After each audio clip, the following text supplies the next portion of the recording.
जय श्री राम कहने वाले सही मायने में ये भाजपा और आरएसएस और कट्टरवादी मेंटालिटी के जो लोग हैं, अगर उनको राम जी से प्यार होता, सही मायने में श्री राम जी से प्यार होता, तो आप फोर्स नहीं कर सकते जय भीम बोलने के लिए, जय श्री राम बोलने के लिए या अल्लाह अकबर बोलने के लिए। क्यों लोग सड़कों पे अपना गुस्सा जाहिर कर रहे हैं? क्यों लोगों को आपने इतना हल्के में ले लिया कि आप कुछ भी बोल दोगे और आपको लगता है कि आप निकल जाओगे वहां से? खुद कितना नाम लेते हैं या नहीं लेते? हमने जाके कभी उनसे पूछा है कि आप कितने दफा मंदिर जाते हैं या आप कितने दफा पाठ पूजा करते हैं? मोदी जी और अमित शाह जी हिंदुस्तान की जनता को ये नहीं बता सकते कि स्वर्ग जाने का तरीका क्या है या नरक जाने नहीं जाने का तरीका क्या है। अमित शाह जी को कायदे से माफी मांगने के साथ साथ इस्तीफा दे देना चाहिए।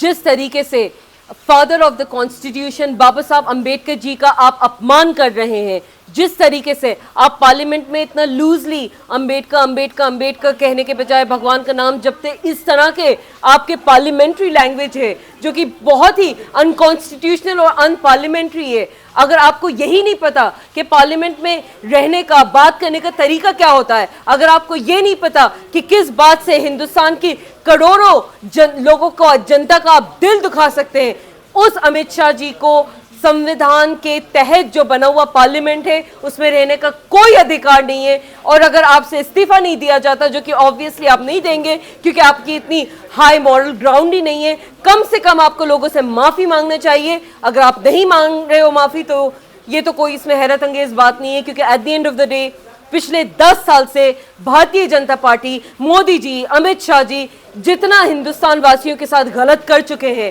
जितना हिंदुस्तान को बर्बाद करने का और डुबोने का काम आप कर चुके हैं, और आपने आज तक माफी मांगना तो दूर की बात है, इस चीज को एक्नॉलेज तक नहीं किया है, इस चीज का जायजा तक नहीं लिया है कि हिंदुस्तान को चलने की जो तरीका होता है, जो कॉन्स्टिट्यूशनल प्रिंसिपल्स होते हैं, जो बाकायदा से कॉन्स्टिट्यूशनल तरीके से किस तरीके से लोगों की नीतियां आगे रखें, लोगों के हक और हुकूक की बात करें, उनका माफी नहीं मांगना, इस्तीफा नहीं देना कोई हैरत अंगेज बात नहीं है।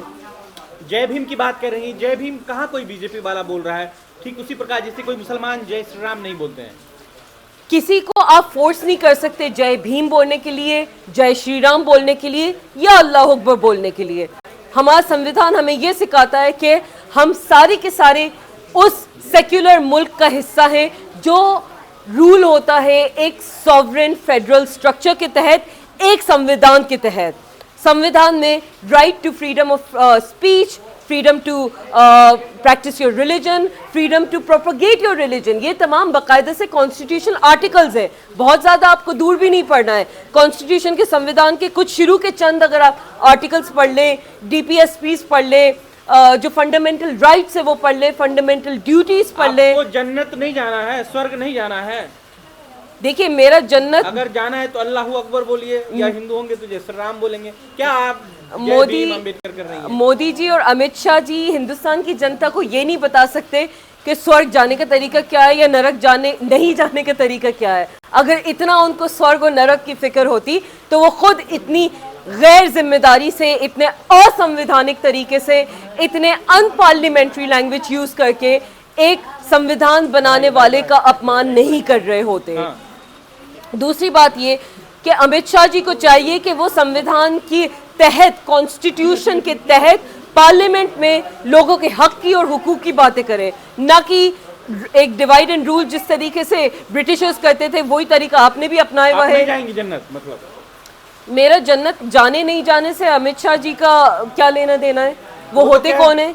किसी को भी बोलने वाले कि इतना नाम अगर भगवान का लेते, वो खुद कितना नाम लेते या नहीं लेते? हमने जाके कभी उनसे पूछा है कि आप कितने दफा मंदिर जाते हैं या आप कितने दफा पाठ पूजा करते हैं?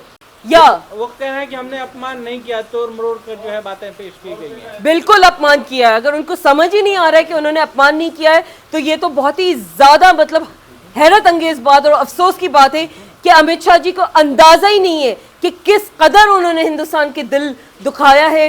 कितने ऐसे पिछड़े दलित लोग हैं जो आज भी कहीं ना कहीं वो माफी मांगने को तैयार नहीं है। जाहिर सी बात है, क्यों मांगेंगे? हिंदुस्तान को बर्बाद कर दिया, उसके लिए अपमान किया ही नहीं है, वीडियो हिंदुस्तान का हिंदुस्तान को बर्बाद किया तब माफी मांगी? या अपने उनके खुद के जो बेटे हैं वो जाके कतर के और यूएई की शेखों के साथ करोड़ों करोड़ों का बिजनेस करते हैं, एक मुसलमान मुल्क में जाके मुसलमानों के साथ बिजनेस करते हैं, लेकिन हिंदुस्तान के मुसलमानों से आपको इतनी ज्यादा आपत्ति है कि आप उनको या तो यूएपीए एक्ट में फंसा देते हो, उनके घर बुलडोज कर देते हो, और उनको आपके लीडर कहते हैं कि उनको कपड़ों से पहचाना जा सकता है, मछली मटन मुजरा ये तमाम भाषा आप इस्तेमाल करते हो। भगवान का नाम नहीं लेंगे आप, जय श्री राम नहीं लेंगे, या जय भीम का नाम लेंगी? जय भीम, जय श्री राम या अल्लाह अकबर कुछ भी बोलने के लिए मुझे कोई फोर्स नहीं कर सकता, क्योंकि मेरा ये राइट प्रोटेक्ट करता है हिंदुस्तान का संविधान। अल्लाह से बढ़ के हैं क्या बाबा साहब? देखिए, ऊपर वाले खुदा को किसी रूप में आप माने, मैं अल्लाह के रूप में मानती हूँ, आप भगवान के रूप में मान सकते हैं, लेकिन at the end of the day मैं जय श्री राम जबरदस्ती बोलूं या आप अल्लाह अकबर जबरदस्ती बोले, ये गैर संवैधानिक है।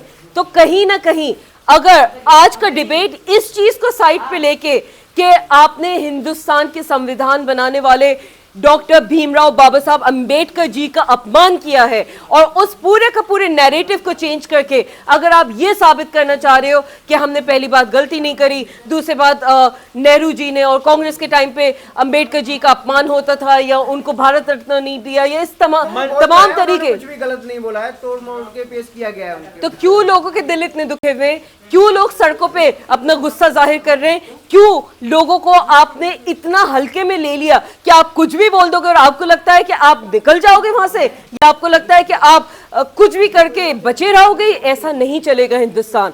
बहुत आपने 10 सालों से ज्यादा अपनी मनमानी कर ली है, लेकिन आज का नागरिक बहुत जागरूक भी है, और आज का नागरिक अपने वोट की आपके ऊपर जो जिम्मेदारी है, अपने एक एक वोट की कीमत जानता है, आपसे सवाल करना भी जानता है, और आपसे कहीं ना कहीं जवाब भी लेना जानता है। अगर आप उसकी बात नहीं मानते हो तो आगे आने वाले चुनावों में कहीं ना कहीं अपना जवाब दे देगा। मनुस्मृति में लिखा है भगवान का नाम लेंगे तो स्वर्ग, तो मनुस्मृति को मानने वाले लोग हैं आपको, लेकिन उसमें अंबेडकर जी का नाम लेने की क्या जरूरत थी? आपको अगर इतने ही भगवान याद आ रहे थे, आप और मनुस्मृति अगर को मानते हैं या नहीं मानते हैं?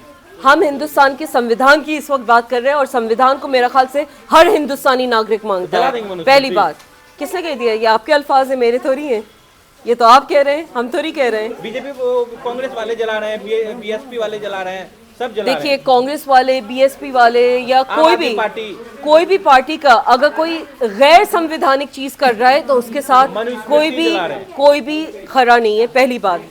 दूसरी बात ये कि बात इस वक्त संविधान की है, मनुस्मृति से हमें संविधान से प्यार है, हमें हिंदुस्तान से प्यार है, हमें हिंदुस्तान के डेवलपमेंट से लेना देना है, हमें हिंदुस्तान की आवाम और जनता के प्रति प्यार नहीं है आपको। डॉक्टर अम्बेडकर की दुहाई दे रही हैं आप। मैंने कहा ये भी से प्यार नहीं है ये आपके अल्फाज है। और अगर सही मुझे छोड़िए, अगर जय श्री राम कहने वाले सही मायने में ये भाजपा और आरएसएस और कट्टरवादी मेंटालिटी के जो लोग हैं, अगर उनको राम जी से प्यार होता, सही मायने में श्री राम जी से प्यार होता, तो आज वो इतनी जो गैर संवैधानिक चीजें कर रहे हैं, इतने जो गलत तरीके कर रहे हैं, वो नहीं करते। क्योंकि at the end of the day सही मायने में अगर हिंदुस्तान में राम राज्य चल रहा होता तो आप मुसलमानों के घर नहीं बुलडोज कर रहे होते, आप इन्फ्लेशन को इस कदर हाई नहीं कर देते, महंगाई को इस कदर हाई नहीं कर देते, आप इतनी गैर संवैधानिक चीजें नहीं करते। तो मेरा छोड़िए, आप भाजपाइयों से पूछिए उनको क्या राम जी से प्यार है। वो आपकी फिक्र ही तो कर रहे हैं, गॉड का नाम लेने को बोल रहे हैं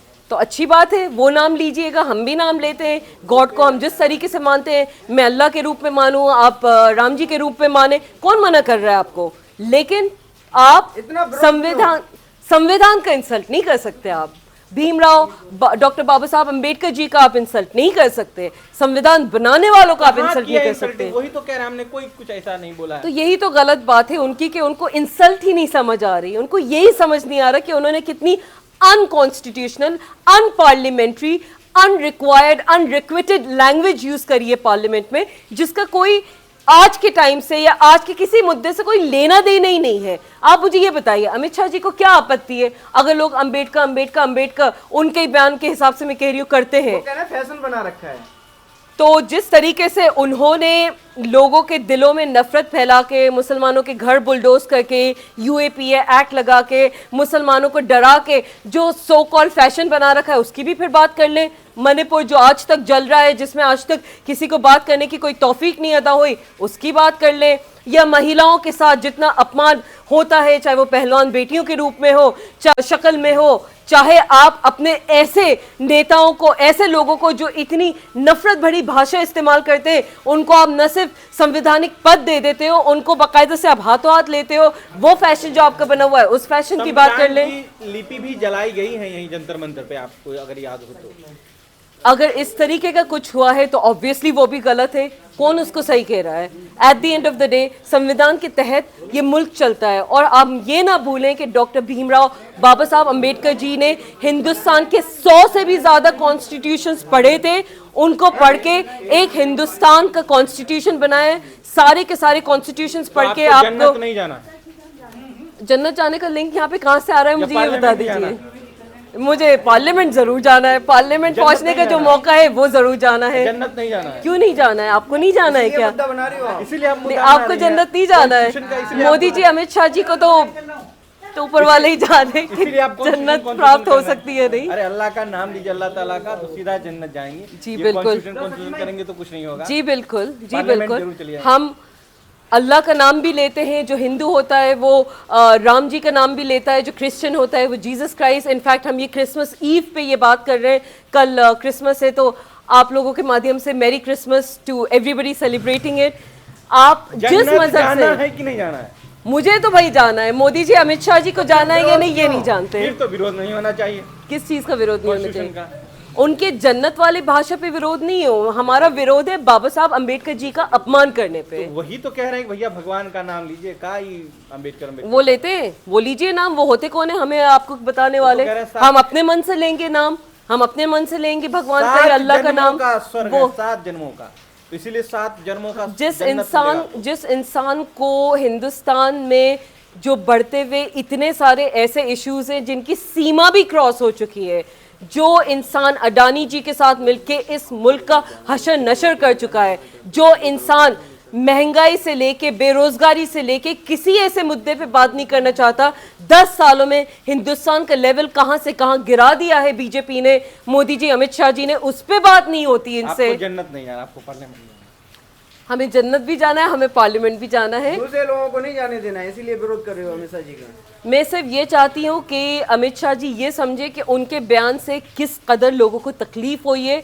पार्लियामेंट से उनको बाकायदा से इस्तीफा दे देना चाहिए, और अगर ये नहीं कर सकते तो कम से कम आके हिंदुस्तान की जनता से वो माफ़ी मांगे, क्योंकि बहुत दिल दुखाया है उन्होंने अंबेडकर जी का अपमान करके।